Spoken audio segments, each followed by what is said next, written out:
सत्य यही है कि जिनकी आराधना करते हैं भोलेनाथ, उनको हम श्री राम कहते हैं। और श्री राम पर शंका की थी एक बार माता सती, तब उसका परिणाम भी उनको देखना पड़ा। लेकिन जब अब पार्वती बनकर आई, अब कोई शंका नहीं हुई, अब मान गई। तो वही कथा है जो सब शंकाओं का निवारण कर दे, जो सब शंकाओं से बाहर हमें कर दे। तुम कोई भी कथा कह लो, कोई सी भी कथा सुन लो, सब कथा कल्याण ही करती है।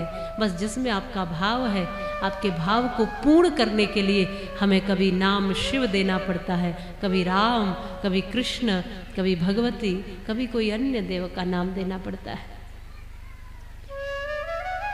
जो भी भाव से एक मन में जो भी संकल्प ले लो। एक कथा, बहुत सुंदर कथा आती है, एक भक्त की कथा है। और ये बताने के लिए कथा आती है कि हर एक भक्त की कथा ये समझाती है कि मन में यदि पवित्रता और पावनता है, कोई अच्छा संकल्प है, तो साक्षात भगवान पूरा करते हैं। कई बार हम कहा करते हैं, संकल्प कभी अधूरे नहीं रहते और विकल्प कभी पूरे नहीं होते। तो विकल्प रखिए ही मत जीवन में।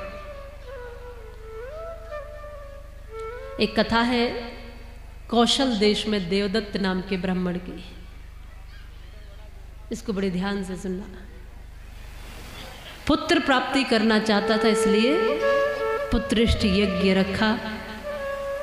बड़े बड़े ऋषि महर्षियों को और ज्ञानियों को, श्रेष्ठ ब्राह्मणों को बुलाया।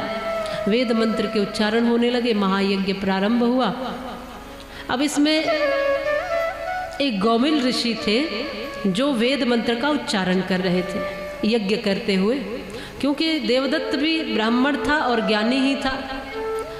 तो जब ये ऋषि उच्चारण कर रहे थे, तो उस उच्चारण के समय क्योंकि बुजुर्ग थे, तो इनका सुर थोड़ा इधर उधर हो रहा था, थोड़ा सा इधर उधर। तो जब स्वर इधर उधर होने लगा तो इस देवदत्त को क्रोध आ गया। इसने कहा कि तुम कैसा यज्ञ कर रहे हो, जब स्वर ही छोड़ दे रहे हो तो जो मैं करा रहा हूं वो पूरा होगा कैसे। इसने क्रोध किया।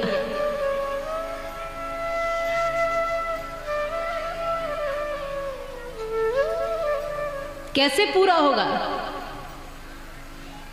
सहज में गौमिल ऋषि ने कहा कि देखो, मैं बुजुर्ग हो गया हूं, मेरे भाव में तो कोई कमी नहीं है, सुर इधर से उधर हो भी गया तो क्या हो गया, भाव तो पूरा रख रहा हूं, अनुष्ठान तुम्हारा पूरा होगा। लेकिन ये क्रोध करके कहने लगा कि नहीं, तुम इसके लायक नहीं हो, तुम्हें यहाँ बैठना ही नहीं था, ये यज्ञ तुम्हारे कारण सफल नहीं हो पाएगा। जब बार बार ऐसे कुछ शब्द कहे तो ऋषि को क्रोध आया और उन्होंने श्राप दिया कि जिस पुत्र के लिए तुम ये यज्ञ करा रहे हो, पुत्र तो तुम्हें होगा लेकिन बिल्कुल निरा मूर्ख होगा। जिस ज्ञान पर तुम अकड़ रहे हो वो बिल्कुल निरा मूर्ख होगा। अब ब्राह्मण के घर में मूर्ख बालक हो जाना, तो ये तो इससे बुरी बात क्या होगी। वो मूर्ख होगा, कुछ न समझता न जानता होगा, ऐसा पैदा होगा। बहुत क्षमा प्रार्थना की, फिर कहा कि समय अनुसार सब ठीक हो जाएगा। यही हुआ कि कुछ समय बाद एक बालक हुआ, उसका नाम रखा उतत्य। अब उस उतत्य बालक ने देखा, धीरे धीरे धीरे धीरे जब ये लालन पालन होके बड़ा हो रहा है, समाज को ये देख रहा है, जान रहा है, लेकिन कुछ समझ नहीं रहा है, न बोलता है न समझता है। सिखाने का प्रयास भी किया इसको बहुत, ये सीखता भी नहीं, न पढ़ना जानता, न सीखना जानता, न कोई ज्ञान ही नहीं है, निराक्षर। ऐसा लगता है कि ये कुछ समझता नहीं। धीरे धीरे बड़ा होने लगा और जब थोड़ा बड़ा हुआ तब इस पिता ने ही इसको कह दिया कि मेरे घर में तुम जैसे पुत्र के लिए जगह नहीं है, तुम्हें जहां स्थान मिले तुम वहां चले जाओ, घर में जगह नहीं। ये सीधा साधा भोला भाला सा व्यक्ति है, इसके मन में कोई छल कपट नहीं था। ये जंगलों की ओर चला गया और जंगल में इसने कुटिया बना ली। जंगल में जब कुटिया बना के ये रहने लगा, तब इसने एक बात मन में सोची, बस एक ही बात कि अब से मैं जो करूँगा, जो बोलूँगा, सत्य बोलूँगा। एक ही व्रत जीवन में लिया, जो बोलूँगा सत्य बोलूँगा। यूँ तो वो बोलना तो अधिक जानता ही नहीं था, कुछ आता ही नहीं था उसको, लेकिन एक संकल्प ले लिया जीवन में कि जो बोलूँगा सो सत्य बोलूँगा, कभी असत्य नहीं बोलूँगा। बस एक संकल्प लिया और उस एक संकल्प से इसका जीवन बदला।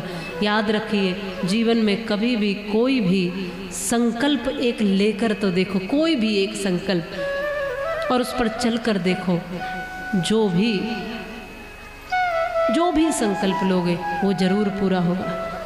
जब इसने ऐसा संकल्प लिया, लोगों को धीरे धीरे पता चलने लगा, तो लोगों ने कहा कि यह तो बहुत कोई सिद्ध महात्मा है। आसपास चर्चा हुई और इतनी चर्चा बढ़ गई कि उनका नाम औतत्य से सत्य व्रत रख दिया। सत्य का व्रत लेने वाले, सत्य बोलने वाले, सब में चर्चा थी कि ये सत्य ही बोलेंगे। बहुत थोड़ा कम बोलते थे लेकिन सत्य बोलते थे। उस सत्य से इतना प्रचार हुआ। इसलिए कहते कि कोई एक संकल्प लेकर बैठो, कोई एक संकल्प पर एक लक्ष्य बनाकर एक दिशा में सही ढंग से सही रास्ता चुनकर चलिए। आपको प्रचार करना नहीं पड़ता, लोग आपको अपने आप जान जाते हैं। कोई संकल्प तो लीजिए।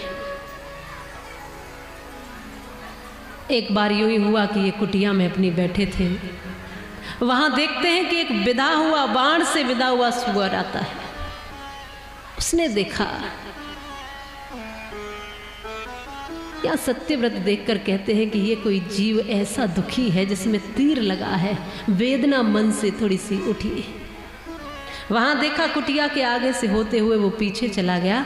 तब थोड़ी देर बाद शिकारी आया और उसने पूछा, हे महात्मन, मैं जानता हूं कि आप झूठ नहीं बोलते, क्या आपने यहां से जाते हुए मेरे शिकार को देखा? बाण विदा हुआ था, मुझे उसे मार करके अपने घर लेकर जाना है। एक सुअर को देखा, मेरे शिकार को देखा विदे हुए बाण से। अब ये पूछ रहा है, और सत्यव्रत कभी झूठ बोलते नहीं है। अब ऐसे समय में वो क्या करेंगे? अगर ये कहते हैं कि हाँ देखा है, तब इसका शिकार हो जाएगा और ये मृत्यु के मुंह में चला जाएगा। बिल्कुल बेचारा बेकसूर प्राणी मारा जाएगा। और कहते हैं नहीं देखा तो आज अपना व्रत चला जाएगा। कभी कभी जीवन में ऐसी स्थिति आती है ना, इधर भी दोनों तरफ करने में भलाई ही नहीं है, कुछ क्या किया जाए। लेकिन जब उस सुअर को देखा था, तब इसके मन से इनके कुछ ऐ शब्द निकला था। ऐसे देखते ही शब्द निकला, एम एम ऐसे करके शब्द निकला, और वो शब्द बीज मंत्र था माँ भगवती का। एम एम तो भगवती की आराधना के समय करते हैं। बस इतना सा शब्द निकलते ही माँ भगवती ने इतनी बुद्धि, इतना विराट ज्ञान दे दिया कि सारा ज्ञान उनके भीतर उमड़ आया, और वो तुरंत के तुरंत उस मानव शिकारी को बोल पड़े हैं। यहाँ एक बहुत सुंदर श्लोक सत्यव्रत जी ने कहा है, या पश्यति सा न ब्रूते, या पश्यति सा न ब्रूते, या ब्रूते सा न पश्यति, अहो व्याध सुकार्यार्थं किम प्रक्षसि पुनः पुनः। इतने सुंदर शब्दों में जवाब दिया, शायद इससे पहले ऐसा किसी ने सोचा भी ना हो। कहते हैं देखा है तो भी दिक्कत, कहते हैं नहीं देखा है तो भी दिक्कत। तब इन्होंने बड़े ही भाव से और प्रेम से समझा दिया, या पश्यति सा न ब्रूते, या ब्रूते सा न पश्यति। आज कहते हैं कि देखो शिकारी, तुम जो पूछ रहे हो ना कि तुमने देखा, तो जिन आंखों ने देखा है वो बोल नहीं सकती है। जिन आंखों ने देखा वो बोल नहीं सकती, और जो बोल सकती है उसने देखा नहीं है। इसलिए मुझे क्या पूछते हो, खुद ही जाकर देख ले। तुम कहते हो देखा, तो देखा तो है, और तुम कहते हो बताओ, तो वो जिसने देखा वो बता ही नहीं सकती ना, और जिसने जो बता सकती उसने देखा ही नहीं, तो उसका कसूर भी कुछ नहीं है। तो जिसने देखा है वो बता नहीं सकती, जो बता सकती उसने देखा नहीं है। या पश्यति सा न ब्रूते, या ब्रूते सा न पश्यति। तो अहो व्याध स्वकार्यार्थिन, अपने कार्य के कारण किम प्रक्षसी पुनः पुनः, बार बार मुझे क्या पूछते हो, जो तुम्हें ठीक लगता है वो करो। लेकिन इतना सा भाव आया मन में, केवल उस प्राणी को देख करके, उस मूक जानवर को देख करके मन में भाव आया ना, वेदना आई, पीड़ा आई, तो उससे ही वो बीज मंत्र उठा और माँ भगवती की कृपा मिली, आदि शक्ति की कृपा मिली।